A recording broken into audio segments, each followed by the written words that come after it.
Despite popular opinion and dictionary definitions, it turns out that toys aren't just for children. In fact, there are a bunch of toys that are definitely not to be played with, so what is the point in them? Well, they're really expensive, and some people just like stuff that costs a ton of money and is otherwise useless. Here are 20 biggest, most expensive toys in the world.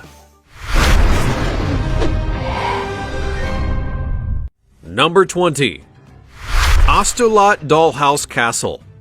An $8.5 million mansion boasting 29 rooms across 7 stories, including a wine cellar, a grand ballroom, a bar, a music room. Standard expensive house stuff, I guess.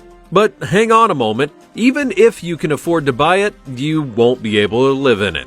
But with such a high price tag, if you could afford this house, perhaps you could also get yourself a shrinking ray and make yourself tiny enough to move in. Wait, what? No, this house is not for you, unless of course you are only a couple inches tall. This is the Astolat Dollhouse Castle, and it is the most expensive dollhouse in the entire world. Handcrafted in the 1970s by master craftsperson Elaine Deal, the Astolat dollhouse is stuffed full of luxury, albeit miniature items, and there are no IKEA cupboards in this building, thank you very much. Amongst the many treasures on display in this diminutive castle, there are literal antiques, fancy furnishings, and actual oil paintings. From seeing these pictures, you would think it was a stately home or a Downton Abbey for dollies. It's a real work of art in its own right, but just think of all that dusting though. Before we go on, like this video, smash the subscribe button, and click the notification bell right now, or this centipede will crawl on your face when you're sleeping. Now it's time for the fancy topic! Anime and all the associated collectibles have some of the most dedicated and devoted fans and collectors on the planet, so it's no surprise that there are some really expensive anime collectibles out there. Gundam, for those of you who don't know, is a wildly popular anime series featuring giant robots, and a huge amount of merchandise related to the show is available. And this, we are told, I suspect our sources to be especially shady to be honest, is something a guy who loves all that robot junk made by himself. Now I know there are about 20 guys in one picture, but whatever. This is the internet, and some of the stuff is made up nonsense. The fancy topic, by the way, may or not be one of those made up things. But what do you think? As always, you can let me know your thoughts in the comment section down below by using the hashtag FancyTopic. Number 19. Masterpiece Rubik's Cubes. Now usually the records being broken by Rubik's Cubes are about how quickly they're solved, but this Rubik's Cube is breaking other kinds of records. This is the world's most expensive Rubik's Cube, the Master Cube. Created in 1995 for the 15th anniversary of the original Rubik's Cube, the Master Cube was designed by Fred Queller, a jeweler from Houston, Texas, in cooperation with his company Diamond Cutters International. It took a team of 26 people over 8,500 hours to craft the jewel-encrusted toy. It features 25 gems on each of its so-called stickers. They used white diamonds, green emeralds, blue and yellow sapphires, red rubies, and purple amethysts, with this color replacing the standard orange on a regular cube. 25 gems on each of the 9 stickers on all 6 sides. The sums boggled my mind, but that's what makes 1,350 gemstones and a whopping 185 carats of diamonds. Oh, and the whole lot is set in an 18-karat white gold fixture as well. But since the Masterpiece Cube is valued at $2.5 million, I can't really imagine it's ever going to be played with, can you? Number 18. Louis Vuitton Teddy Bear. It seems as though putting the Louis Vuitton insignia on literally anything is like a license to print money. So, when historic German teddy bear manufacturers Stieff teamed up with the fashion label, it seemed as though their combined efforts were likely to draw in some attention. Almost unbearably, the resulting teddy, complete with Louis Vuitton Mac, hat, and luggage, sold at auction in Monaco for $2.1 million. The bear then jetted off to South Korea to be put on display in the Teddy Bear Museum. It will be right at home on the island, which is known for its luxury resorts and is a tourism hotspot, so she won't be short of visitors. This teddy bear will never be cuddled though, and that makes me just a teeny bit sad. She'll never even be given a doggy makeover or dragged through the grass or squeezed by a tearful child. She's forever destined to be displayed behind glass, looking pretty and immaculately turned out, of course. But what is a teddy bear really for? That's got to be the question about a lot of these toys, really. I mean, has everyone forgotten Toy Story 2 for pity's sake? Number 17. Golden Monopoly Game. So from a golden gift from doting parents to a solid gold board game, there seems to be a theme developing. I'm just guessing, but I reckon gold is fairly pricey. Although, where I have no quarrel with a gold horse, there is something obscene about this gold Monopoly set. Did you know that Monopoly the game was actually originally developed in 1903 by a political activist named Elizabeth Magie, whose The Landlord's Game was created to demonstrate how an economic system with monopolies will bankrupt the many and enrich the few? Sounds eerily familiar, no? Then, when the game idea was taken over by Parker Brothers, they dropped the aspects that really showed that there were any alternatives to the Monopoly system, and the present-day board game that we all know, and apparently hate, was born. Then, back in 1988, yes, of course it happened in the 80s, a jeweler from San Francisco had the bright idea to create a 23-karat gold-plated Monopoly board. The board itself is gold, as are the little title cards, the houses, the hotels, and the dice. And there are diamonds, sapphires, and rubies all embedded liberally throughout the golden game pieces. The $2 million Monopoly set was officially certified as the most expensive in the world by the Guinness Book of World Records. And the game made of gold continues to be about making all the money and buying all the land and bankrupting everyone else. Such fun! Number 16. Gold Rocking Horse. People have been building handmade rocking horses for centuries. It's not uncommon as a gift for a child amongst many different cultures. Handmade rocking horses often become much treasured family heirlooms and may be played with by generations of children. So, what's so special about this particular handmade rocking horse then? It's only made out of solid ruddy gold, that's what. I guess that when Jay-Z and Beyoncé welcomed their child Blue Ivy into the world back in 2012, she was destined to be on the receiving end of some pretty unique gifts. Goes without saying that this baby was going to be blessed. The rocking horse in question was created by famous Japanese jeweler Genza Tanaka after being commissioned by Blue Ivy's father, Jay-Z, for a massive $600,000. The couple's little girl was then given a beautiful and diamond-studded start in life. Despite the price tag, the golden rocking horse is certainly made to play with. Like all new parents, the couple wanted only the very best for their baby. And when you're celebrity royalty, that includes gold, lots and lots of gold. And really, why not? Number 15. Barbie by Stefano Canturi. Jewelry designer Stefano Canturi was commissioned by toy makers Mattel to make the most expensive Barbie in the world. Quite the design brief and basically a blank check. The Australian designer spent 6 months working on the design for Barbie's special collared necklace, which has a unique pink diamond as its centerpiece. This piece of jewelry is made from white diamonds, which surround the emerald-cut 1-carat pink diamond, which is called Fancy Vivid, and comes from a diamond mine in Australia. Apparently, the rare gemstone alone is valued in at $300,000. As an agreed part of the sale, Canturi stated that all proceeds would go to the Breast Cancer Research Foundation.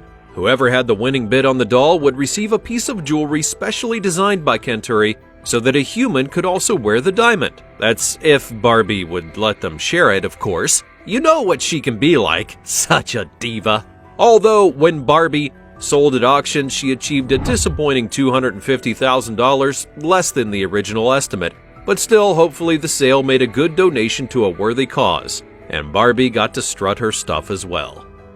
Number 14. G.I. Joe First Prototype. The most famous soldier of all time, G.I. Joe, is also the most expensive action figure ever sold. In 2009, the original G.I. Joe prototype from 1963 was sold at auction for $200,000. This prototype would be developed by a man named Stanley Weston. He was also responsible for creating products for Star Wars and Nintendo, amongst others. When he sold the G.I. Joe licensing to Hasbro in the 1960s, this was the real dawn of action figures as we know them today. The original concept was licensed to the toy company for $100,000 in 1963, when Weston was said to have remarked, "You will make a fortune with these." Turns out that was probably a fairly accurate prediction. Although the Hammer price of $200,000 is a record-breaking figure, the sellers had anticipated a much higher final selling price for this unique toy. Original estimates for the action figure prototype were in the region of a mind-bending $600,000, but in reality the GI was just more of a regular Joe than a soldier of fortune. Although he still holds that most expensive record ever, and I don't think that he even came in a box. Number 13.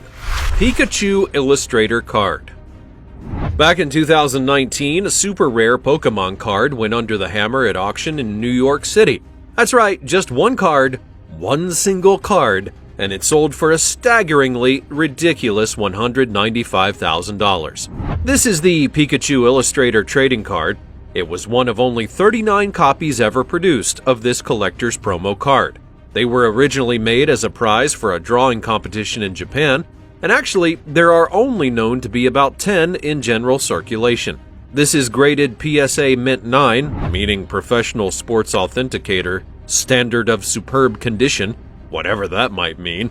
The previous sale of the same card was on eBay, and that occasion, it was sold for $54,970. A bargain, it would seem, at twice the price. So for some unknown reason, this scrap of paper has some serious value appreciation going on. Will that number keep on going? And how many people actually want the card so badly they have the sort of crazy money to spend on something that's so niche? Number 12. Hot Wheels Diamond Car. A teeny weeny car that fits in the palm of your hand and sure as heck isn't going to be driving anyone anywhere.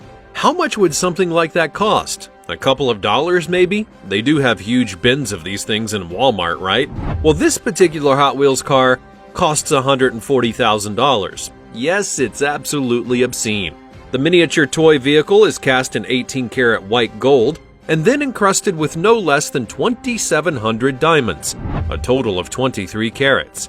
But, and this should never be forgotten amongst all the shininess, it is still a toy car. It essentially is useless though.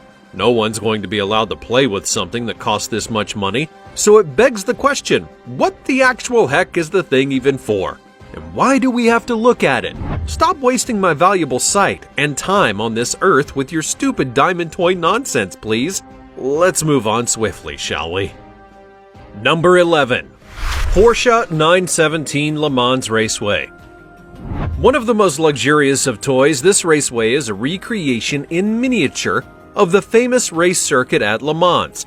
It was modeled on the track that was in the movie Le Mans from 1971, starring legendary actor and racing enthusiast Steve McQueen. The track is 13 feet long and 6 feet wide, featuring hand-painted surfaces and incredible craftsmanship. There are even all the signs, landscaping, structures, and spectators to lend the piece a real sense of authenticity. It's all a period accurate with its signage and advertisements in keeping with the 1971 theme. There's lighting, railings, grandstands, you know, just like the real deal. And it can all be yours for the bargain price of just $125,000. What a steal. Number 10. Lionel 3360 Burrow Crane. $85,000 for a crane may sound like the kind of price that would be sort of expected in the construction industry, or whatever, except that this crane is miniature, doesn't work for hoisting anything except perhaps paper clips or popcorn, was made in the 1950s, and it's a toy. But it still costs $85,000. Yes, it does. The Burrow crane that we're looking at is actually a prototype for the bazillions of others that were produced and sold during the 1950s, when kids loved to play with such items. This crane ended up being the most expensive toy crane that ever existed, purely because it has clearly never been played with and was completely unique since it was the only prototype produced. The crane was in immaculate condition and had never been soiled by sticky fingers, which seems kind of sad. Did nobody see Toy Story 2? Anyways, the result was a price tag of $85,000. Who would pay for that? Well, who really knows? Number 9. Black Lotus Magic the Gathering card. Magic the Gathering, or MTG, is a tabletop and digital collectible card game for dorks. I mean, wizards. There are naturally many things to be purchased and collected, and plenty of opportunities to be exploited by profit mongers in the realms of limited editions and super rare items in the world of MTG. One such exploitable item is this Black Lotus card that apparently appeared in the earliest editions of the game, and this particular card is exciting to all the nerds because it allows a player to generate something called mana really quickly. This means that the player who has it can cast spells sooner in a game than their opponent. It's apparently pretty cool. It's one of the few cards that have been called the Power 9. These are, as you may expect, the 9 most powerful cards in the game. Duh. It's also banned in most competitive versions of the game, but that hasn't stopped the Black Lotus card from being so highly sought after that some lunatics have allegedly paid up to $500,000 for one single card. Yep, one card for a niche game, and you aren't even allowed to use it. Will someone please explain this madness to me? Number 8. Szymanski Soccer Ball. To commemorate the 2010 World Cup in South Africa, some bright spark named Szymanski, a jeweler in South Africa, decided that a soccer ball encrusted with diamonds was exactly what the tournament needed to make it sparkle. But just try kicking the ball. I mean, that's gonna hurt twice. Once when you break your toes on the diamond hard exterior, and secondly, when you're wrestled to the ground by security. This insane and utterly impractical football took a labor-intense 3 months to make, as it was studded with 6,620 white diamonds and 2,640 black diamonds, worth a striking $2.5 million. A bargain, and so useful. I'll take 2.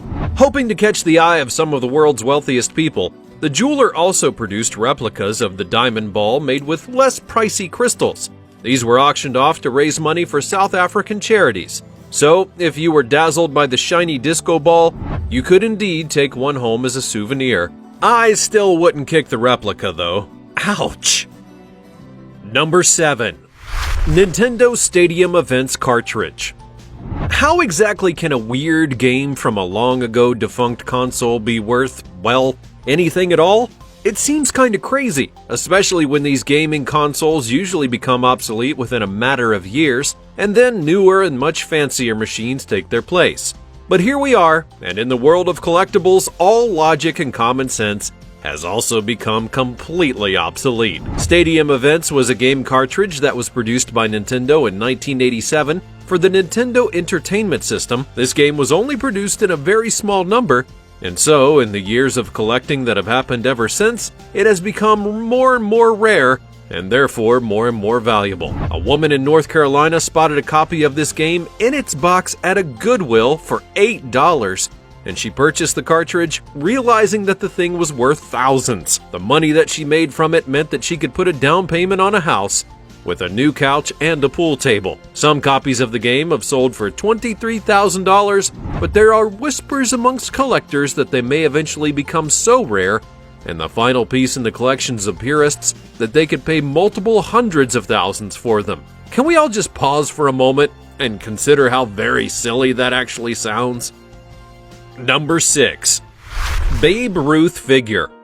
Collectible stuff to do with baseball is super popular, and some of it is apparently worth a few pennies as well. There are, of course, the ubiquitous baseball cards, the wholesome collectibles of rosy-cheeked little boys in the suburban American dream landscape of the 1950s that are apparently now so very valuable that they're responsible for many a poor judgment Porsche purchases by those same individuals in their Silver Fox years. But if any of them also happen to be in the habit of collecting other paraphernalia, well, then maybe they can afford the convertible version. This is a handmade, extremely limited edition figurine of baseball legend Babe Ruth. Apparently only 5 were ever made by their creator, and he kept 2 of them. This one was extra special though because it had a blue hat instead of a black one, and for that one little quirk, it would be sold for $13,600. These figures were randomly placed in regular boxes alongside the normal McFarlane Toys Sports Picks figures, and were put in stores to be bought entirely at random. It would turn the whole collecting process into a kind of wild golden ticket Willy Wonka style extravaganza. Where the other two rare blue hat types went, well, nobody really knows. Number 5. First edition of the Sorcerer's Stone. If the vile transphobic sentiments of the author of this series of boy wizard books haven't sent you reeling into a place very, very far away from the Harry Potter universe, then this next one might be interesting to you. Otherwise, it might just make you throw up in your mouth a little bit. This is going to get a lot of your panties in a bunch, but frankly, the correct place for all of the Harry Potter books is indeed in the trash. So this next story only makes a lot of sense. Go on, screech yourselves hoarse about the injustice of my statement, but I stand by it. Those books are absolute rubbish. Anyways, this is the really weird story of a bunch of first editions of these books being fished out of a bin at a school in Buckinghamshire in the UK. The teacher that spotted them decided that although they were a bit scruffy, she would take them home rather than see them sent to a landfill. So she did, and then in 2020, it turned out that these books were worth a shed load of cash. They went to auction and made thousands of pounds. It's crazy, but it's true, and the Harry Potter junk is weirdly popular. Number 4. 1978 telescopic lightsaber Darth Vader.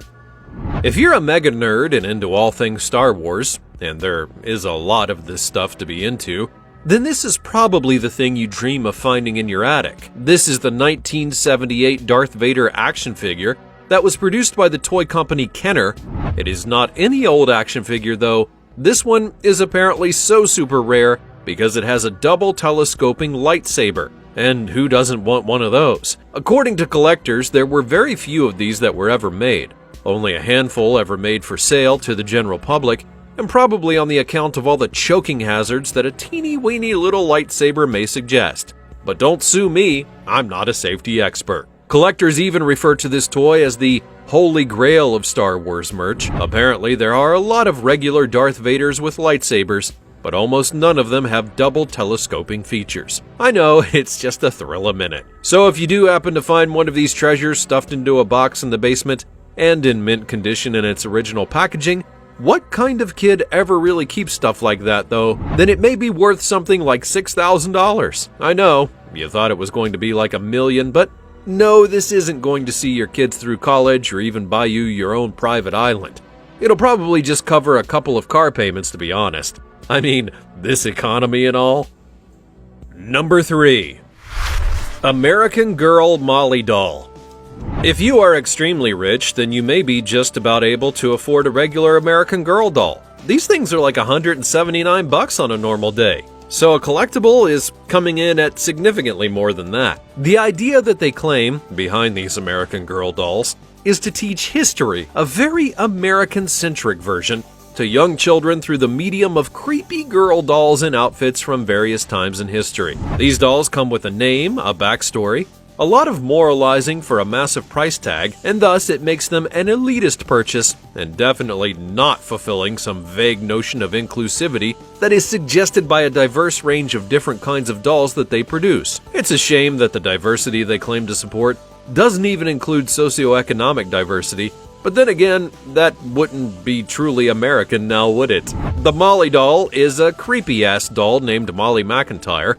The toy is supposed to be the World War II version that's said to teach the children about war. This doll was first released in 1986 and was one of 3 that were created and then retired at a later date. However, there have been multiple re-releases of the doll over the following decades, including a special edition for the 35th anniversary in 2022. According to some nonsense, these things are alleged to be worth $5,000.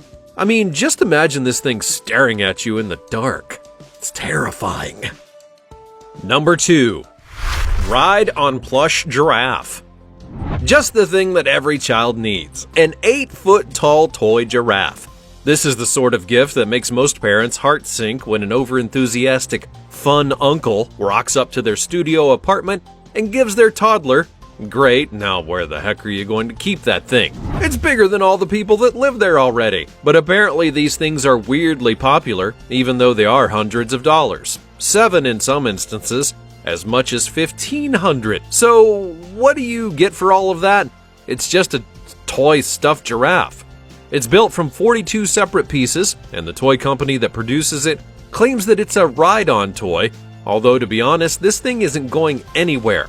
It's a massive plush toy. They say it's created using an internal stitching method that creates a lifelike scientific replica of a giraffe. Well, great. They also claim they used portraits of real giraffes in their natural habitat. Surely that's the bare minimum.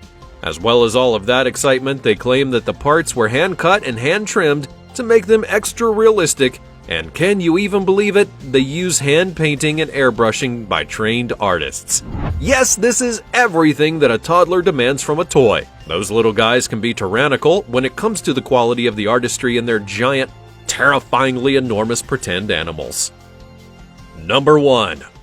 An original Furby. Even if you're not as old as the hills, you may just about remember the Furby.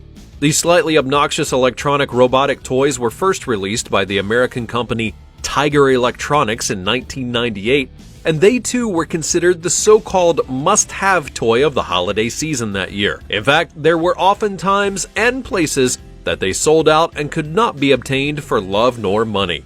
It's crazy, but it's true. The Furby is a kind of weird, round, furry hamster owl alien robot with wiggly eyes and ability to talk, and this seemed to be the most wished-for feature. They had cleverly designed these toys to talk to each other, which meant that they could flog people more than one.